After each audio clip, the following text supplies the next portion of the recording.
So I'm standing there cooking this salmon teriyaki, which is a lot easier than it looks. It's actually a really easy dish. I mean, really, the trick is to get the right rice. You get the right rice, the whole thing. You get this Japanese rice. That's the key. You have to get this Japanese rice, but you can get this in supermarkets these days. It's rounder, this rice.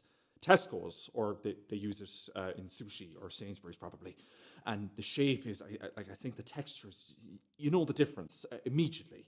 Rounder, maybe a bit sweeter, I'm not sure. But you get this rice, and what I do is I have these bowls. And once it's cooked, I pack the rice into these bowls, tip it onto the plate, give it a twist, then take the bowl away. And because this rice is sticky, you have this dome, this little dome of rice. It's really very easy, but it looks, you know, it looks. And then it's salmon steaks, which I fry in the pan in a little olive oil and sprinkle a bit of flour. Like this isn't rocket science, I know, but I sprinkle a bit of flour before putting it in the pan because it takes the moisture from the flesh, which crisps up the skin. Now, I know, I fucking know. That's no revelation. I mean, like, this isn't. Like, it's a very easy thing. And it's cook the salmon, and at the last minute, it's in with the teriyaki, which comes in a bottle. And usually I feel a bottle, you know, some celebrity chef sauce in a bottle, like, it feels like cheating, usually. But this is, and you can do better than this cunt yourself. But this is, it comes in a bottle. That's how teriyaki comes. It's like soy sauce. This is how it comes. So at the last minute, you splash in the teriyaki into the hot pan just for a minute and then serve salmon next to the rice, which is a dome, and drizzle the fish with the sauce and a little on the rice, which doesn't break apart because it's a sticky rice. It looks fantastic. And maybe a hint of green, spinach, or I do these beans, these Japanese-style green beans, but that's not important. It always looks fantastic. But it's really a very easy thing to cook. And I'm standing there cooking. And I say cooking, but I mean watching. Because honestly, this is so fucking easy. And I'm standing there cooking this salmon teriyaki. And I hear the door open, and I know she's home. And she comes into the kitchen, not a word. I carry on watching my salmon teriyaki, hitting the meat of the fish with my spatula. No reason, just, you know. She puts something down, bags, shopping bag, the sound of apples hitting the table through the plastic of the carrier bag, keys on the table. And then she's behind me, peering over my shoulder. And this is a big gesture, much bigger than it looks, because she always used to come up behind me and rest her chin on my shoulder and watch me cooking. And though she hasn't rested her chin on my shoulder, she almost has. And this is a big gesture. And I can feel her belly pressing into my back. And I'm very happy with that. I'm very happy. And yes, I'm not gonna lie. There is a part of me, yes, that thinks, yes, all right. I did get to a point when I couldn't stand to look at that belly and all. I'm not proud of this and all that it represented or whatever, but I'm not going to pretend what has happened hasn't happened, and maybe, yes, in 3 months, a year, I don't know, no one knows the future, but right now I am very happy to feel that belly in my back. Thank you. And I'm almost tempted to lean back into her. But I know how delicate this moment is. And I know not to do that yet. And I know that all of this is up to her. And she's perhaps, I don't know, testing? I don't know, or something. So I don't lean back. and her chin isn't on my shoulder, but this is, I can feel something being said here, so I just stand there, cooking, watching my salmon teriyaki. And after maybe 30 seconds of this, she looks up at me and says, "You've always been a lucky cunt."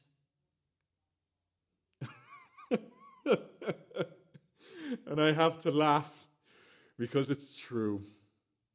I have always been a lucky cunt.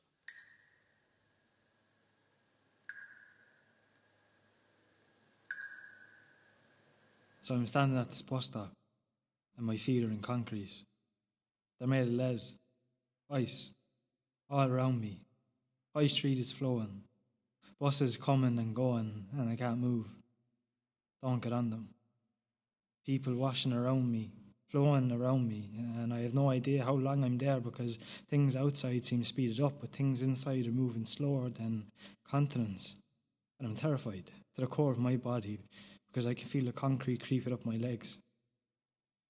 I can feel the lead claiming me molecule by molecule. I can feel the ice slowly taking me over, and I want to scream for help. Cry, I want to cry. I'm shitting it in case it reaches my chest and I stop breathing. And I cannot move. And I'm praying that it doesn't reach my lungs, but I am powerless to stop it. And this small bloke bumps into this big bloke and knocks over his ice cream. Just like that. Just bumps into him. No one noticing, really. He just bumps into him. And the ice cream, it sort of topples.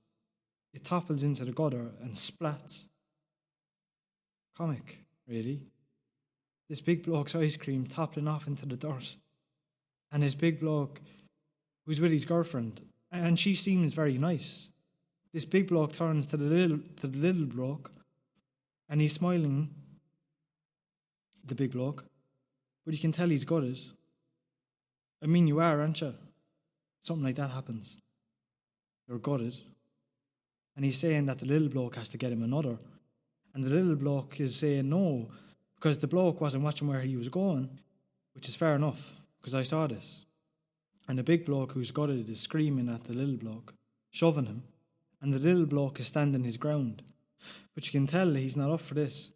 And the little bloke's girlfriend is shouting at the big bloke, telling him to stop, begging him. And I feel sorry for her because she's nice enough. And the big bloke now is shoving the little bloke, bouncing him off the plate glass. And I feel sorry for her because she's nice enough. And the big bloke now is shoving the little bloke, bouncing him off the plate glass window. And now everyone has noticed.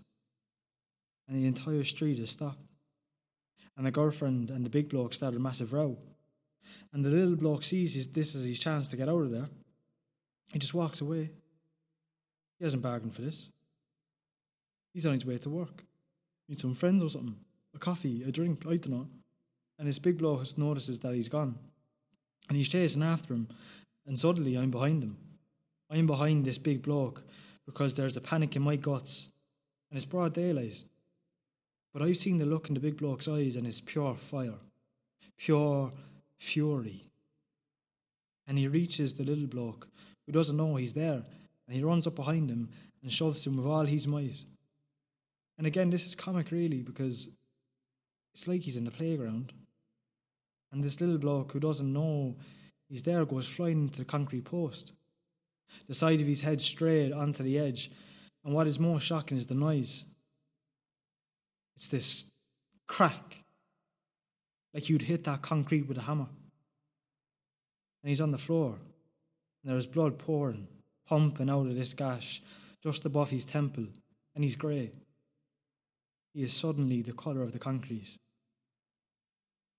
And we just stand there. Me and this big bloke and his girlfriend. And I look up at him, at his face. I feel so sorry for him. His face. I wanted to almost hold his hand. Because he hadn't. This wasn't what he. Second hangs in the air like breath. And then they're off. Him first. Her still staring until the pull. Because he has her hand. Until the pull yanks her away, and I just have time to see that she is terrified before she's gone.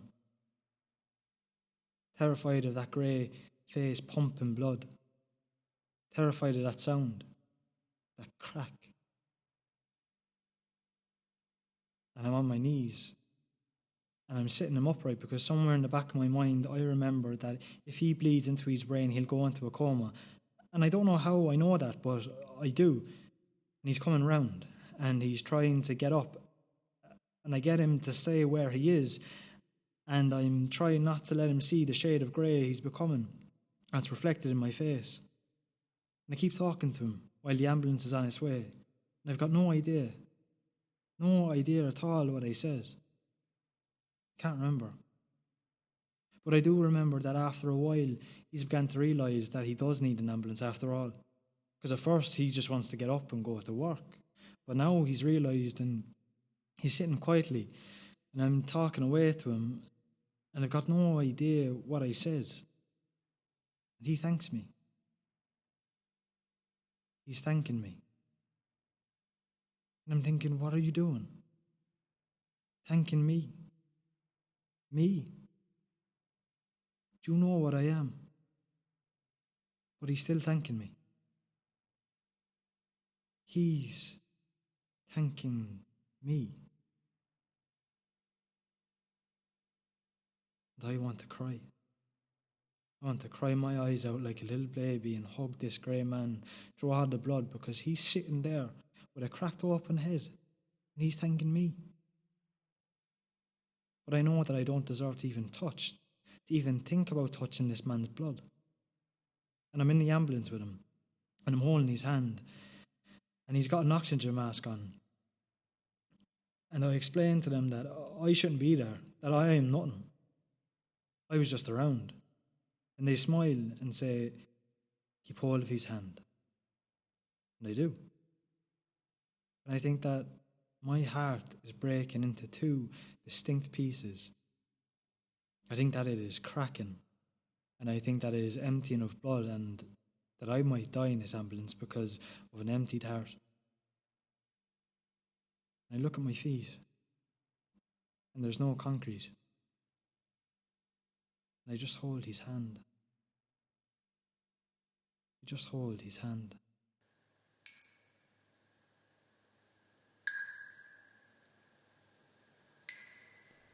So I'm watching this man cutting this other man's head off. And he's sort of doing it with this knife that looks like a kitchen knife or something, which is completely inappropriate. So he's having to put a lot of work into it. He has to push hard down, and he's sawing, but that's no good really, because the knife has no teeth.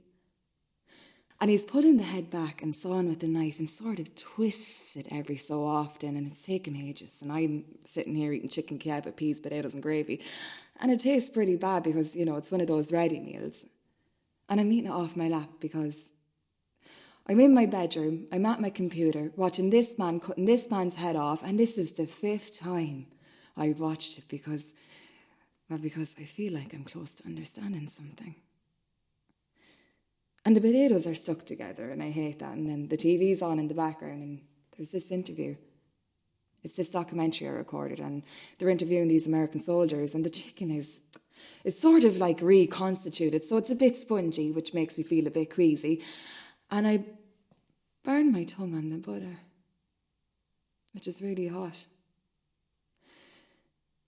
And there are 4 men around this man, all dressed in black and wear masks, and look, you can tell that they're wondering if they should give him a hand because he's really having to hack to get through, and there's white writing all along the bottom of the telly, translation into English of a statement read over the top of this, and I smell a bit. Jesus, I do smell.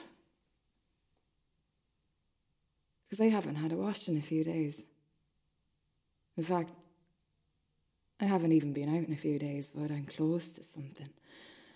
I can feel that I'm close to understanding something, so I click on rewind and I start again, and the peas fall off my fork because I wasn't concentrating on what I was doing.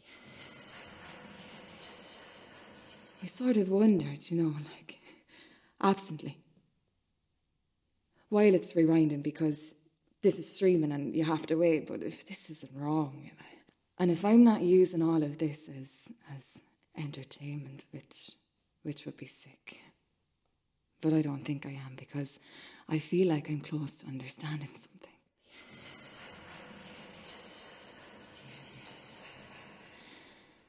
And I picked the peas up from the plate and put them in my mouth.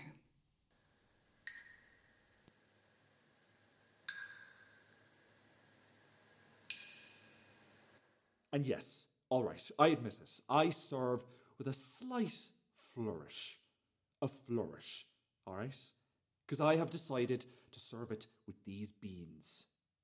Green beans. Like those French beans, I think they are. And it looks, and these are fantastic. Because the way I do them is I dip them in a sieve in boiling water, and the moment they're back to the boil, I pull them out, blanching. This is blanching. I'm blanching them. The moment they're back to the boil, I whip them out and run them under the cold tap, and then and this is so fucking easy that it makes me guilty almost. It's so easy. I sparkle them with a little brown sugar, some roasted sesame seeds, which come in a bag.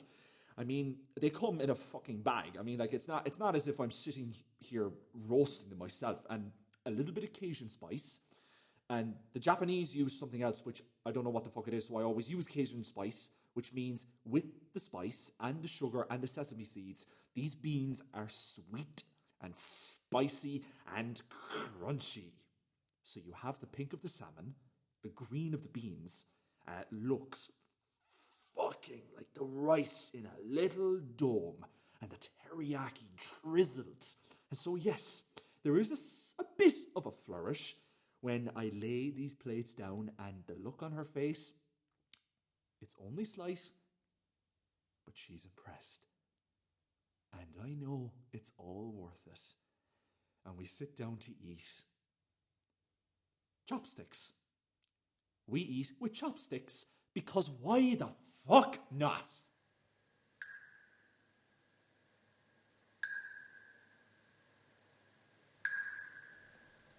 And the beeping is the beeping of my answer machine, and I know there's about 10 messages on there, and I know that they're all from work, because I haven't been in there in a few days because, well, I've been here, and the peas aren't too bad, actually. And it starts again. The man having his head cut off, and then the other man sort of pushes into the man's neck, into the side of the man's neck, and just at that moment, one of the men in black just sort of lifts his foot, and then puts it back. And the man's hacking away, and I can hear a new soldier, right? And he's on the telly, and he's saying that he keeps these pictures of, like, planes hitting buildings on his lockers to remind him why he's here, which seems a little bit silly. The peas aren't too bad. And I look around the room, and there's headlines everywhere. Papers, Guardian, Daily Mail, Express, Sun, Mirror, Standard, Times, Telegraph, Financial Times, Independent, tons of headlines all over my room. Hundreds, 6 dead in a shaft, Brits held without access to lawyers, terror plot fails, House of Saudi denies terror links, mullahs denounce terror, American troops rescue Buffalo, refineers no longer a target, and then I sort of see myself from the outside. Do you know what I mean? I sort of see myself stinking and eating chicken Kevin, watching this man having his head cut off, surrounded by headlines with the TV on, right, and streaming all across the bottom of the monitor, and it's as if I'm seeing it all in slow motion. It's as if the sound has taken on a completely different quality in my ear. Far away. Everything's far away.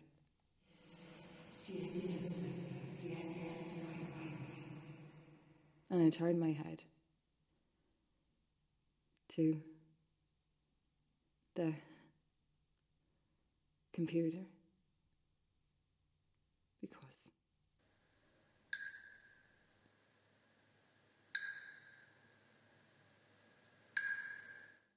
and I'm standing inside the curtain, I'm inside the curtain while he sits on the side of the bed, and the nurse and the doctor, they do things to him.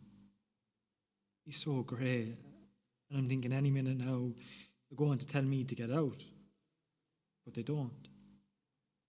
They don't tell me to get out. They just tend to this man, and he's smiling at them. He is. He's in this room smiling at them. Not like, he's not mad or it's not shock. He's just smiling his thank you to them. And I'm thinking, yes, thank you.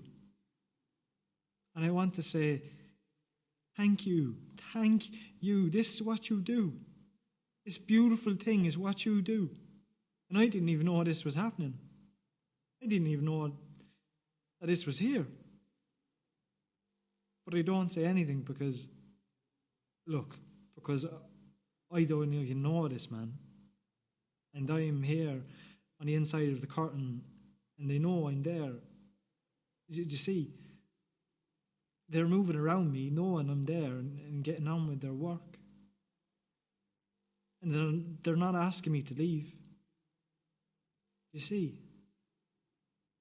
I'm on the inside of the curtain.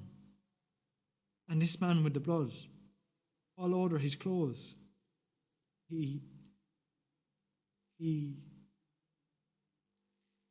looking at me. And he's smiling that smile. And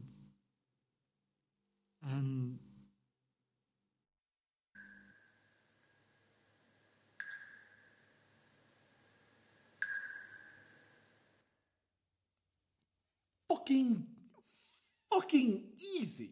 Easy fucking peasy. The flesh is breaking apart, and I have to say, it's cooked well. Pink all the way through, with perhaps a hint of darker seam right through the centre, like wounded muscle. Perfect. And when you break this apart, it's easy with chopsticks. When you break this apart, it's like your eyes are eating. That's how. Alright?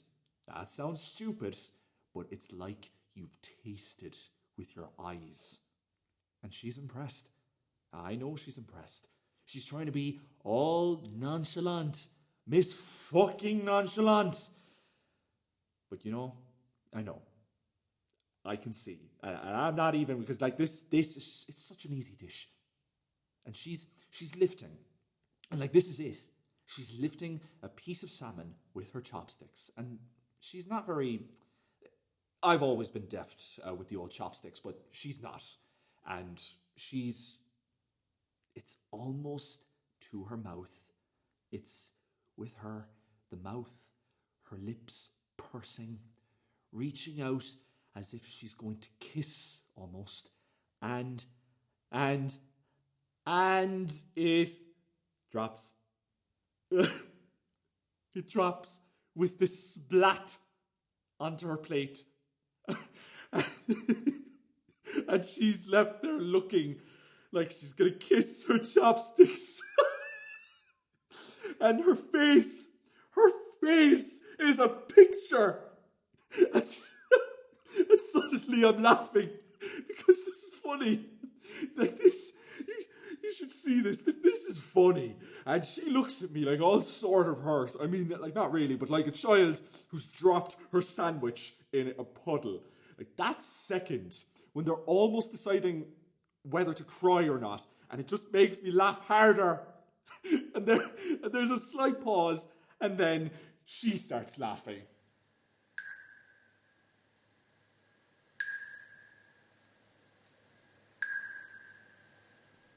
And he sort of pushes the knife into the side of the man's neck, and the man sort of raises his foot and puts it down again.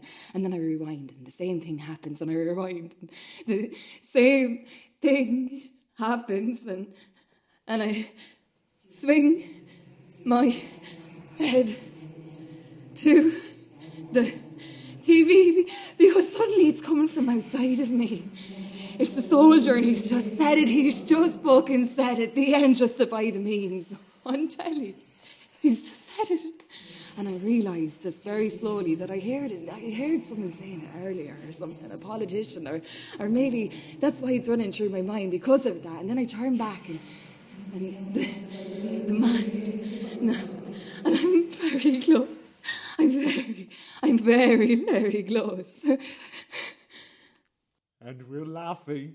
In the white writing. Uncontrollably. I see in the white writing all along the bottom of the screen. There are tears. There are tears running down. Sort of stab pushes the knife into the man's neck and the man sort of raises his foot. And in the right writing it's saying that he just forced it, justified by the ends of the means, and he just sort of raises his foot, and I experienced this moment. And the nurse is telling me not to worry. And that he's going to be fine. They just need to keep him in for observation, and suddenly I'm running down our cheeks. Crying. Wondering how many of these stories, tears, these headlines I would find this phrase in, or variations of. There are tears running down my cheek. And it suddenly occurs to me that I'm not laughing at all. Because I'm looking at this man and he's a bit, it was a surprise. And it made him sort of step back, but he didn't want to step back, but it was a surprise. So he just sort of lifts his foot. It suddenly occurs to me that I'm crying. And it's such a human thing to do. Do you know what I mean? To be surprised and then try to cover it up, but not quite to be able to. This person, and I experience a moment of tears of pure ice. I'm crying ice. And I feel, and this is just for a split second, I feel a moment of absolute shock, devastation. Oh, absolute devastation washes over me, running down my cheeks. These tears of hope. This is absolute devastation. Just for that split second, like a frame of a car accident inserted into a film. Just that split second. And it's as if I'm in death. Ends justify the means, ends justify the means, ends justify the means, but this is as if I'm living just for that second inside a scream. Do you know what I mean? Inside, around me, inside me. This boy and my peas. My chicken Kiev, my potatoes are spilling all on the floor because my muscles have gone slack, and a part of me can still feel the fucking garlic butter scalding my legs, but this is this boy. Because that's what he is. This boy raising his foot because he's shocked. And I cannot move. And this is because I suddenly realised the complexity. Frame of absolute devastation that undercuts everything. The complexity of each individual. Oh. Human, and maybe they don't. And then it's back to the laughter. Maybe they never do. And I don't even know this man's name. Maybe they never justify, and it's the means that's important, and the garlic butter is fucking burning. Back in the laughter, and we're laughing, and she's right. This boy. This man. She is right. This man's name. I don't even... This silly boy.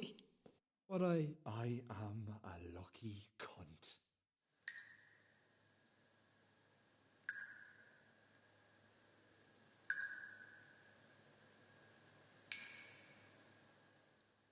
Afterwards, I went for a walk.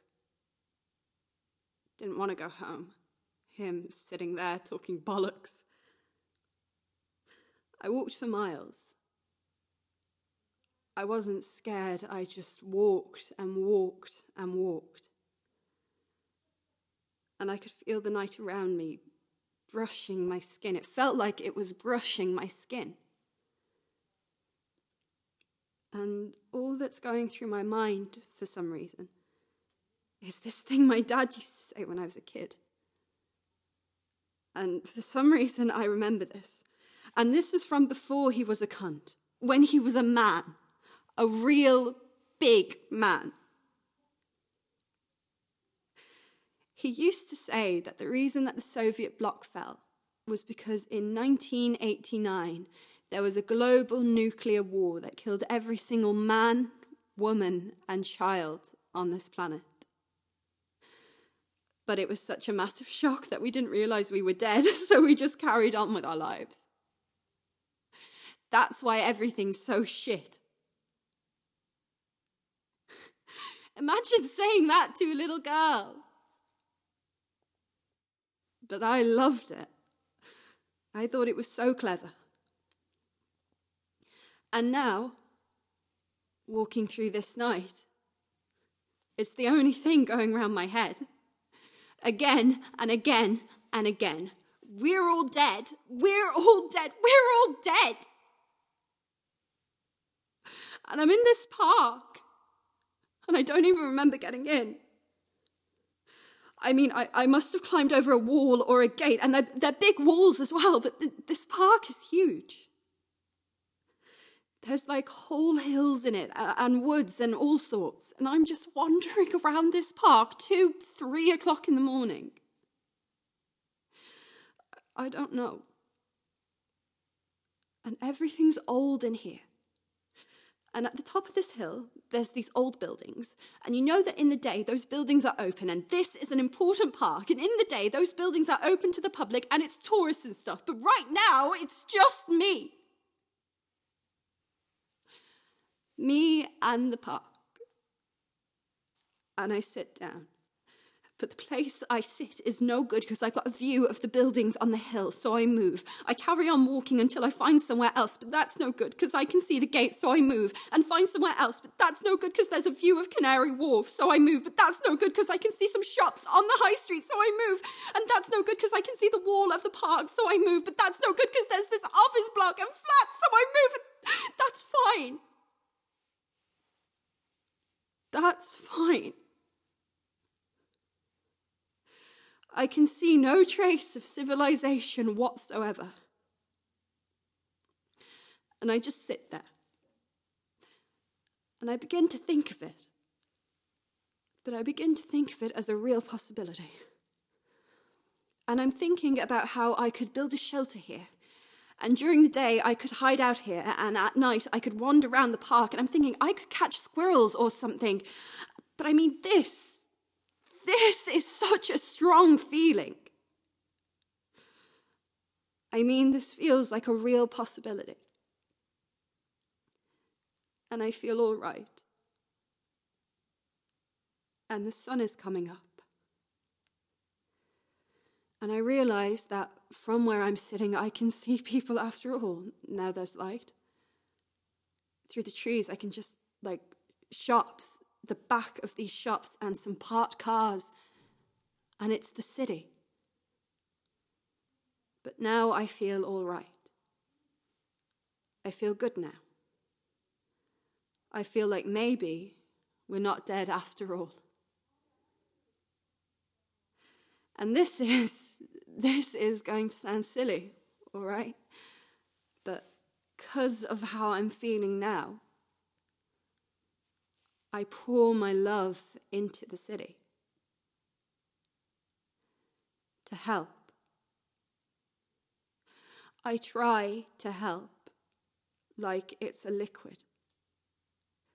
And I'm sitting there with the sun rising, pouring my love into the city. That's what I'm doing. And then I remember.